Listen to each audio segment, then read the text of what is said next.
The former NFL star and convicted murderer Aaron Hernandez found dead in a prison cell. You've seen the shocking headlines. Now, do you think this was a suicide or something else? for the first time ever, How did you find out he in fact was dead? He informed me. Aaron Hernandez's fiancé speaks out about his mysterious death. I was the last person to speak with him. His final words and the rumors of his life in prison. You were his fiancé. Was he secretly dead? The exclusive interview. Did he kill himself so you could collect $6.5 million?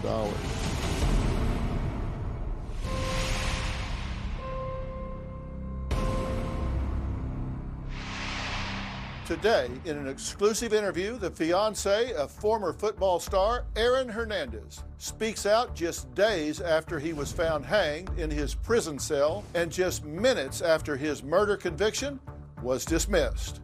It all began as a murder mystery starring an NFL superstar. Aaron Hernandez was on the road to being a football icon. He had a $40 million contract with the New England Patriots, a mansion outside Boston, and a beautiful daughter and fiancé. Then, in 2013, he was arrested and accused of not one, but 3 murders. Hernandez proclaimed his innocence, but was sentenced to life in prison for the murder of Odin Lloyd, who was shot dead near Hernandez's home.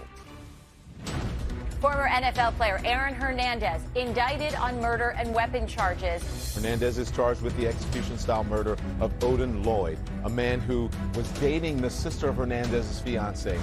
Surveillance video from Hernandez's own home showed him holding something resembling a gun the day Lloyd was killed. Video also showed his fiancée Cheyenne Jenkins removing a box from their home. She told the court Hernandez told her to get rid of it. Where did you dispose of it? In a dumpster. The gun was never found. There was also a text message from Lloyd to his sister, sent minutes before he was killed. NFL, just so you know. Almost 2 years later, Hernandez stood trial again, this time for a drive-by double murder that happened in 2012. The former New England Patriot arraigned today the shooting deaths of 2 men in Boston's South End. The former Patriot is already serving time for murder, and he is accused of killing 2 men in Boston. Hernandez denies murdering Daniel Abreu and Safiro Furtado. Prosecutor Patrick Hagan says Hernandez didn't know the men, but a spilled drink by a dancing stranger that summer night enraged him. That was a sign of disrespect. Defendant fired that gun 5 times. Bang, bang, bang, bang, bang. The testimony of Aaron Hernandez's fiancée today was not unlike her testimony in his first murder trial. Weren't you concerned as to why Aaron Hernandez would have a gun in your home with your child? Concerned maybe, but bothered, no. The most memorable part of her testimony may be how much she did not remember. Yes, I played my role. Played your role? Mm-hmm. What does that mean? Meaning I cleaned and I did everything else. I mean, there was no reason for me to ask any questions. Do you find the defendant guilty of murder in the first degree? Not guilty. Emotion written all over the face of a normally unmoved Aaron Hernandez. After 6 days of deliberations, a jury clearing the former Patriots star of all counts, including murder. But Hernandez wasn't going home. Instead, Aaron Hernandez was returned to his 8x10 cell at state prison, where he was expected to live for many years to come. Just days after that shocking not guilty verdict, more stunning news broke. Aaron Hernandez was dead. Just 5 days after his double murder acquittal, former Patriot Aaron Hernandez was found dead in his cell. Prison officials say he hanged himself with a bedsheet attached to a window after jamming his cell door to delay any possible response by guards. Sources say not only did Hernandez have the words John 3:16 on his forehead, he also wrote the same Bible verse on the wall of his cell. Investigators say they found 3 handwritten notes next to a Bible. The last inmate to visit Hernandez in his cell was a 22-year-old armed robber friend from Worcester. Kyle Kennedy thinks he was probably the last fellow inmate to see Aaron Hernandez alive. The two had requested to room together. My client remembered at that point in time a letter that he received from Mr. Hernandez approximately 3 weeks earlier, where Mr. Hernandez did state, "I think I'm going to hang it up, LOL."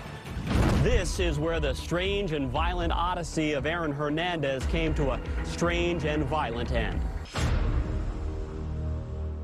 Since the discovery of his body, rumors have flown. Did Aaron have a secret gay prison lover?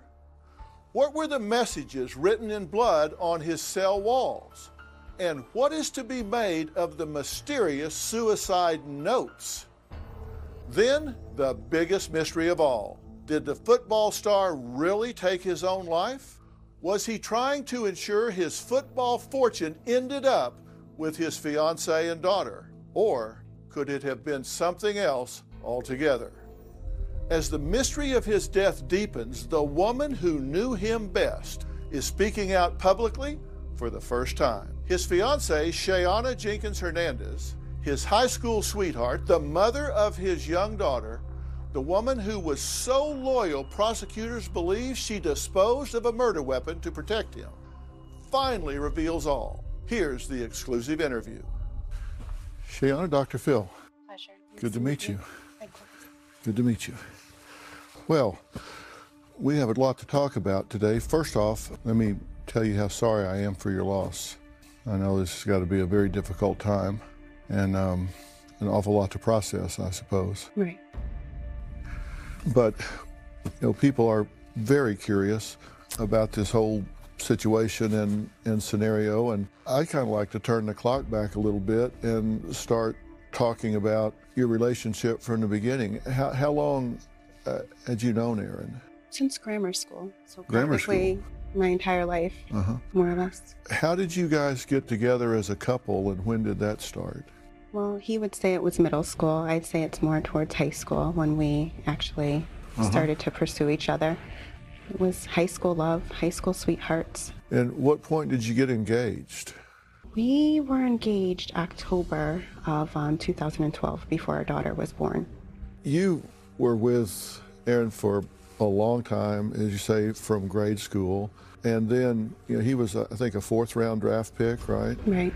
But then, obviously, just really had great success in the NFL and got, I think it was a 5-year contract for $40 million with the Patriots. Right. What was that like for the two of you when he was able to achieve that? Because that's quite a contract. Of course. His achievement was, I always was supportive, but I always tell everyone it wasn't necessarily my money. It was his. Huge accomplishment, of course. But I don't think anything changed for us. So we were still mellow and low-key, private. We just had more money in the bank, in a sense. There's been so much said that there was a parallel lifestyle, that on the one hand, his teammates talk about him as being such a team player and so supportive, and speak of him as being a very dedicated athlete that was such a part of such a iconic franchise, that the bar to be part of that team was very high. Right. And he was not only part of that franchise, but he was a star in that franchise. But then yet he had relationships with those that were less than desirable. What do you say about that? I'd say, everyone has their own choice in friends. He didn't have the best choice in some friends, but that doesn't, that didn't make him a bad person. As far as, the relationships he had with outsiders, I don't necessarily know too much about that. I invited everyone into the home that he brought there. I was never rude. Was he a gang member? Not from my knowledge. Would you have known? Probably not, to be honest with you. That's not the Aaron that I know. But you said anybody that he would bring around, you would invite into the home. Right. Did some of those people make you a little nervous? Honestly, I never hung around with them. So it's more or less like you cook and you make food for everyone. You make sure they're comfortable, and then I kind of go and do my own thing. So I wouldn't say I felt uncomfortable in my home. I separated myself. When you were in that situation, was your relationship such that you had the right to say what you thought? I mean, could you step up and say, hey, I don't think you ought to be hanging with those people, and I don't think you ought to be bringing them into our home? I pick and choose my battles, and there's some things that I pressed on and some things that I didn't. When he went through trial and he was found guilty and he got his sentence. Guilty of murder in the first degree. Was that a shock to him? Did he think he was going to be found not guilty and go home? I think it was a shock to all of us. We were definitely leaning more towards an innocent verdict. So the day he went in to get the verdict, he expected to walk out of there that day and go home with you? I feel like he prepared for it, in a sense. It just didn't happen the way that he wanted it to.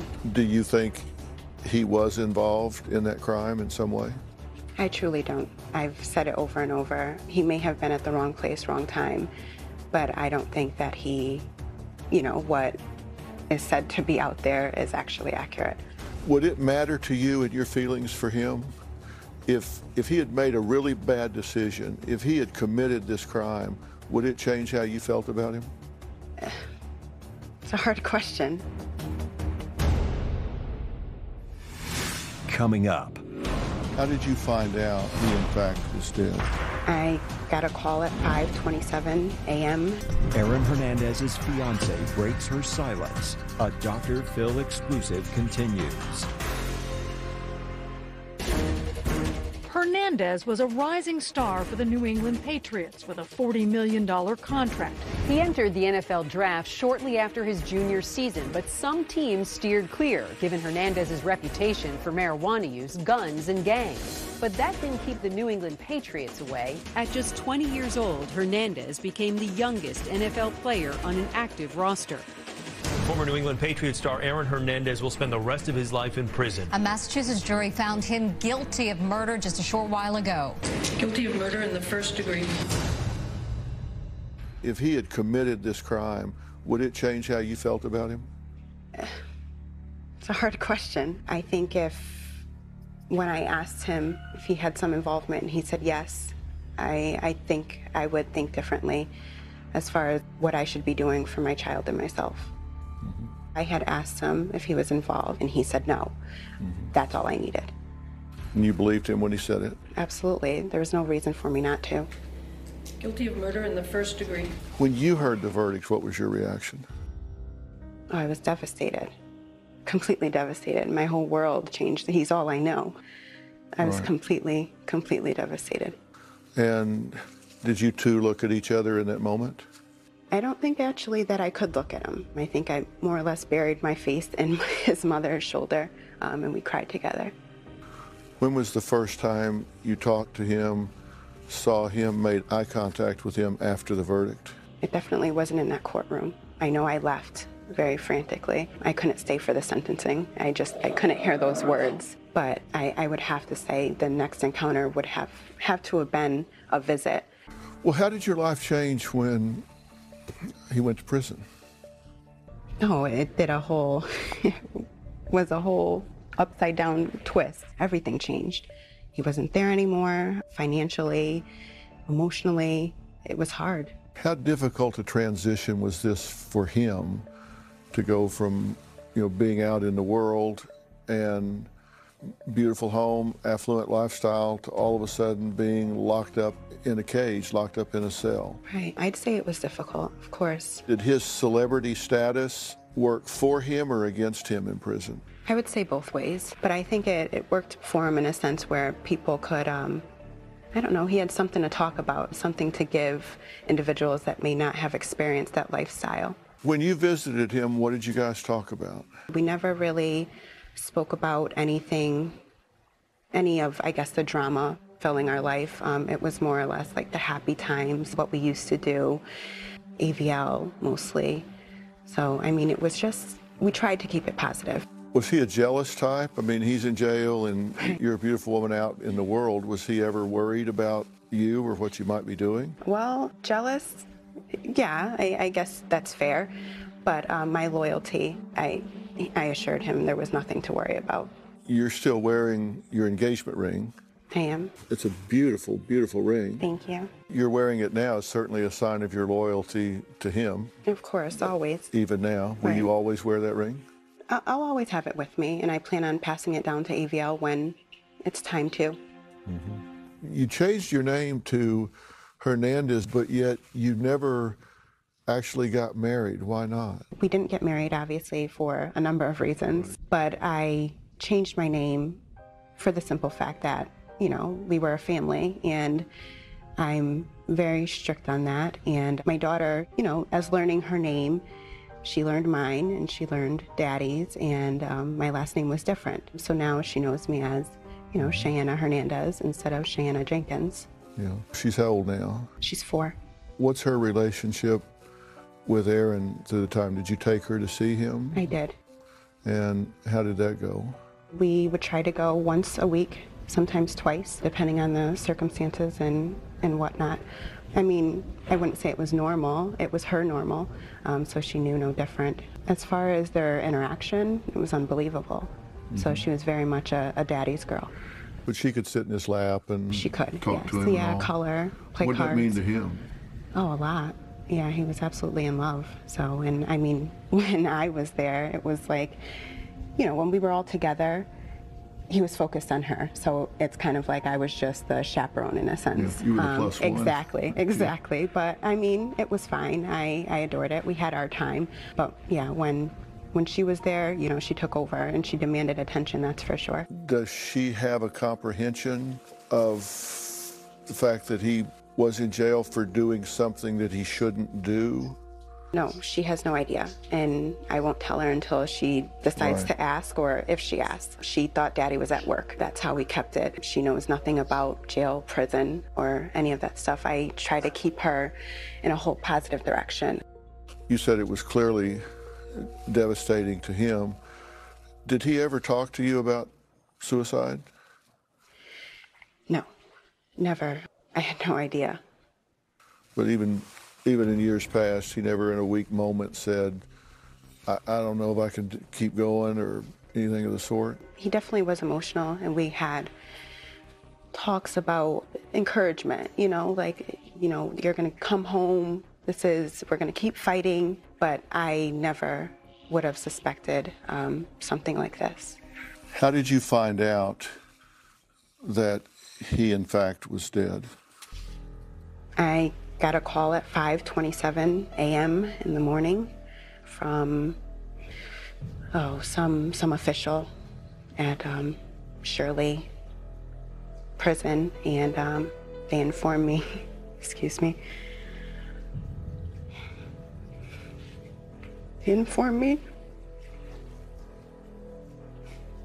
that indeed Aaron was deceased. And at first I thought it was a hoax. I thought that, you know, this was some cruel person. I thought it was a cruel person playing a trick on me. I called his lawyer immediately. I said, they're telling me that he's dead. And I said, I don't know what's going on. I'm trying to call the jail. I'm trying to call the number back, and I'm not getting a response. He then made his calls. We weren't getting anyone. The number called me back. I spoke to the gentleman, and he said that Aaron was found in his cell, and he was deceased. He was being transferred to the hospital, and that's when I said immediately that I was coming. He told me to wait for the medical examiner, and I wasn't taking that for an answer. So at that time, I made arrangements to go to where he was. Do you believe he took his own life? I don't know what to believe, to be honest with you. It's just not the Aaron that I know. I think that if he would have done something like this, it would have been at his worst. And I felt like we were, you know, it was looking so bright. We were going up a ladder, in a sense, to the positive direction. I haven't been able to grasp any of it yet. Well, you probably know him better than anybody else. Do you think this was a suicide or something else? Coming up. You spoke to him the very night before he was found dead in his cell. As far as I know, I was the last person to speak with him. And the last words he said to you were what? Aaron Hernandez's fiance breaks her silence. A Dr. Phil exclusive continues. Just 5 days before his death, Hernandez wiped away tears in front of family members after being acquitted of murder in the 2012 shooting deaths of Daniel de Abreu and Zafiro Furtado. What say you, Madam Foreperson? Charging armed assault with intent to murder. Not guilty. Hernandez had been serving a life sentence without parole for the 2013 murder of childhood friend Odin Lloyd. Well, you probably know him better than anybody else. Do you think this was a suicide or something else? I don't think this was a suicide. Knowing him, I don't know. I don't know. What would cause you to doubt that he took his own life? I mean, for one thing, we know that he had just been acquitted of 2 murders and had 1 on appeal. So, I mean, this had to be the high point of high points in a long, long time, right? No, I agree. And that would make me doubt that he took his own life. He was very positive, so excited to come home. I spoke to him the night before they say this incident happened, and he was so, Daddy's gonna be home, and he's speaking to AVL. I can't wait to sleep in the bed with you guys, and I can't wait to just hold you and love you. There was no indication at all of such events. Okay, so you spoke to him the very night before he was found dead in his cell. As far as I know, I was the last person to speak with him. And the last words he said to you were what? I remember him saying, babe, I've got to go. They're shutting the doors. And I honestly don't think that we said I love you to each other. And that was it. Okay, babe, I got to go. They're closing the doors. There was no, monumental goodbye, no finality in what he was saying, no, this woman that I've been with since grade school, that I've loved since middle school, that I've got a child with, that I know I'm speaking with for the last time in my life. Right. It was, babe, gotta run, they're closing the doors. Yes, it was a normal conversation, which makes me doubt so many things. I just know that the feedback that I was getting from our last talk had nothing to do with any suicidal thoughts. But then again, I don't know what that would be. But to me, it was completely normal. So you look at the absence of what was there rather than the presence of what was there. There was just nothing there that signaled. Right, exactly. If he didn't take his own life, then by deduction, that would mean someone else did. In a sense. Because you don't accidentally wrap something around your neck and get it caught on your bunk and hang yourself. This isn't a whoops. Right. I fell and hit my head. Something went on here. Right. Do you have any reason to believe or any information from him that would cause you to think someone might want him dead? Coming up. The prison reported the words John 3:16 written on the wall in blood in ink on his forehead. Does that sound like him? Did that verse have any special meaning to him? They also reported that he had soaped the floor and placed a sheet over the door to block vision and put cardboard in the slide. Do you believe all of that? I don't at all. Aaron Hernandez's fiance breaks her silence. A Dr. Phil exclusive continues. When correction officers found Aaron Hernandez hanging in his prison cell just after 3 a.m. Wednesday, they also found an apparent message. Hernandez had John 3:16 written on his forehead in red marker. Officials say Hernandez hanged himself using a bedsheet attached to his window and tried to block his cell door using objects in the room. Do you have any reason to believe or any information from him that would cause you to think someone might want him dead? I have no reasoning why anyone would want him dead at all. The prison reported several drawings and the words John 3:16 written on the wall in blood, and said that he marked on the verse John 3:16 and that he had written John 3:16 in ink on his forehead. Right. Does that sound like him? No, it doesn't. It doesn't, especially because Aaron was spiritual, but he wasn't the kind of guy to get up every Sunday and go to church. Not saying that things may have changed being there. You have nothing but time to think and to explore other options. But no. So he was spiritual but not religious. Correct. It's a very big difference. Right. Did that verse have any special meaning to him? Had he ever talked to you about that verse before? Personally, no. Never mentioned it to you before? No. But this wasn't something that was in his rhetoric, his nomenclature. It was something he talked about. No, it wasn't something that he incorporated on every letter he wrote to me. No. Yeah. Had he ever written it to you? Not from my knowledge. If he wrote that, this came out of the blue. Absolutely. And so for him to go from, babe, I gotta go, they're getting ready to close the doors, to writing John 3:16 on his forehead a few hours later is a pretty big move. This is a pretty big departure from the man you talked to on the phone. Right. It seems well thought out, in a sense. What do you make of that?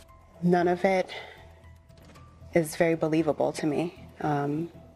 Not the findings, not the investigation. I don't believe it. As far as the scripture, there was no knowledge that he brought to my attention as far as, any of it.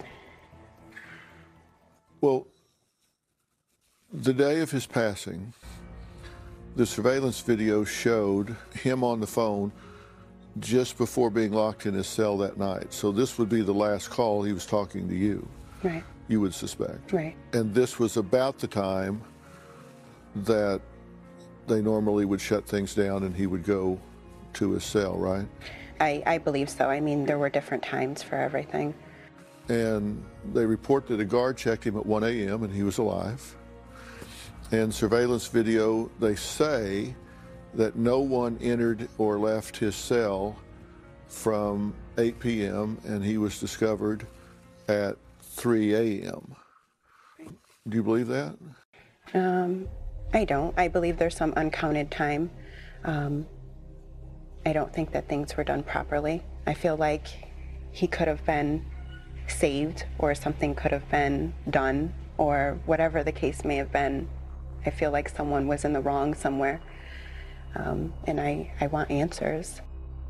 They also reported that he had soaped the floor, put shampoo or whatever on the floor, and placed a sheet over the door to block vision and put cardboard in the slide where you couldn't get the door open.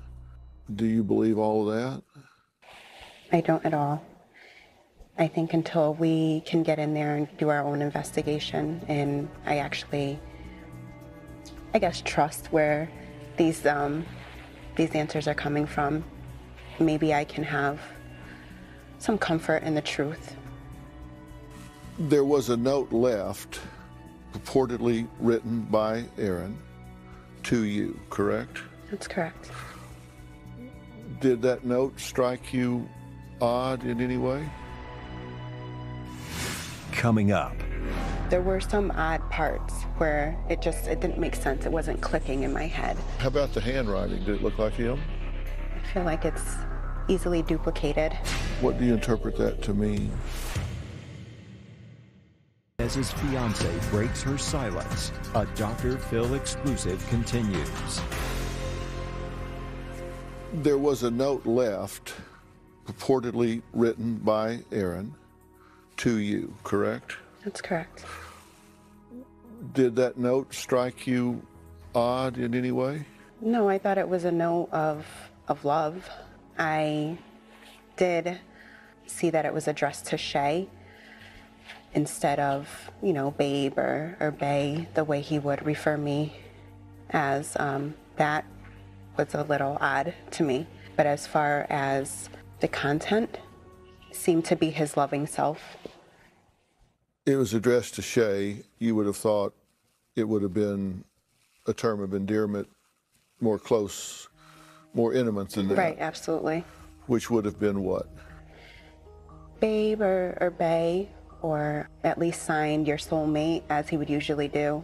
Was just, I didn't get it. Because you would think this would be an emotional time for him. Right. If he's getting ready to leave this world and talk to you for the last time. Right. And he missed the chance on the phone. Right, absolutely. So you think he would do it here. How about the handwriting? Did it look like him? The handwriting was similar, but I feel like, again, you have nothing but time in there. So I feel like it's easily duplicated, or could be. Were there words in the note that he didn't use that you would expect to be in there besides babe or bae? I think it was it screamed love, but it wasn't, like I said, personal. It wasn't intimate. It was, I don't know, there were some odd parts where it didn't make sense. It wasn't clicking in my head as far as what he may have been thinking or what he was trying to say. It was very short. I feel like, I don't know, I wanted more. You know, I wanted him to explain, and I don't know. It's very confused, and I can read it over and over and over again, and I'm still, you know, the same place. I'm still at the same place where I read it. I don't feel like there's any progression. Well, he references Savage Garden. Is that a group that has any special meaning to you or to him? We're both very into slow jams, not necessarily a special meaning. I, of course, have listened to it. I know the song. It puts me in a place where I feel he may have been then, if that's the case. I was just trying to, when reading it and when listening to the music, you know, you try to put yourself in his frame of mind. He says, Shay, you have always been my soulmate, and I want you to live life and know I'm always with you. Then he says, I told you what was coming indirectly. What do you interpret that to mean? I don't know. Like I said, we've had talks about him coming home. Everything was looking more positive than negative. Again, I feel like there's just not enough. It's so vague for me to have closure, if that makes sense. From an objective standpoint from the outside, and I'm not saying my interpretation is right, but I read, I told you what was coming indirectly. When I first read that, I read that as referencing the suicide. If that is what that sentence is meant to convey, did he telegraph to you in any way that he was going to kill himself? No, not at all. I mean, he was very positive on coming home. So if that's what that means, that's just not true. No, it's not true at all. He damn sure did not say, I've been directly signaled to you I was going to kill myself, so this shouldn't be a big shock. If that's what... Yeah, no, not at all, because if that's the case, I wanted him home more than anyone. Yeah. I would have stopped it. I would have gotten him help. I would have told someone. You'd run the bell. Right, and there's no way that he would have told me if that was the case. It goes on to say, I love you so much and know you are an angel, literally. We split into two to come change the world. I love you. Let the daughter know how much I love her. Look after her and look after blank and blank for me. Those are my boys. These other two that are listed here, are these just friends that he cared about? No, I mean, one is a godson, and one is his brother. They're very important to him. Is that how he would talk about that? I mean, he had a big heart and he was very caring. I think that that's accurate as far as taking care of the kids, in a sense. So. And then in all caps, you're rich. Right. What would that mean if he did write that? Coming up. If he did write this, is this in some way a last will and testament? Did he ever tell you during a visit, there's something brewing in here, I got conflict in here? Is it possible somebody wanted him dead and this was some kind of assassination? Aaron Hernandez's fiancée breaks her silence. A Dr. Phil exclusive continues. Aaron Hernandez's final messages. The state just releasing one of 3 suicide notes that he left. Some cryptic messages within the brief handwritten note. Hernandez asking his fiancée to watch over 2 of his boys. In capital letters, he underlined. He writes, "You're rich." You're rich. Right. What would that mean if he did write that? What I got from that, I thought about love. I thought about things that were without a doubt what I would already do. If he did write this, is this in some way a last will and testament saying whatever's mine is yours, you're the mother of my child, the next of kin? Is this meant to be a last will and testament? If he did write it. I don't know. You and I both would want to know. There's tons of questions that I have in regards to everything, and that's what I want to know. That unfortunately I can't get answers to. In any of your conversations with him, any of your visits with him, was he at war with anyone?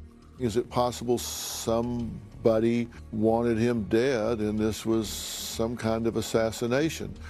If he didn't kill himself, somebody had to kill him. Did he ever tell you during a visit, there's something brewing in here, I got conflict in here? Did he ever indicate anything like that to you? Never. Would he not tell you that to not worry you? It's possible. If somebody did this, then that means that the guards, whoever controls the video, whoever writes the reports, whoever did the killing, there would have to be a lot of factions involved here to present this as a suicide.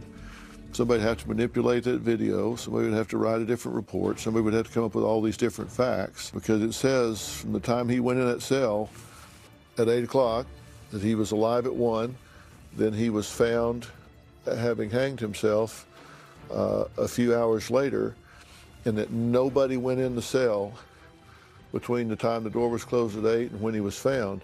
So that if this happened, if it was not suicide, there had to be a pretty elaborate conspiracy for this to have been staged. Coming up. Now, after his death, it was reported that he was gay. And you were his fiancée. Was he secretly gay? So that if this happened, if it was not suicide, there had to be a pretty elaborate conspiracy for this to have been staged. I agree. I wasn't there. I don't know what the situation may have been. But that being said, I think anything is possible. You said it well. You weren't there, and neither was I. So right. We don't know. Now, after his death, it was reported that he was gay. And you were his fiancée. Was he secretly gay? We've run out of time today. I want to thank Shayana Jenkins Hernandez for sharing her story. Now, tomorrow, Aaron Hernandez's fiancé reacts to the rumors that he had a secret prison lover.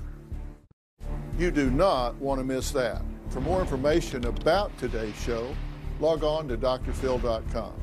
Tune in tomorrow. Thanks for watching today.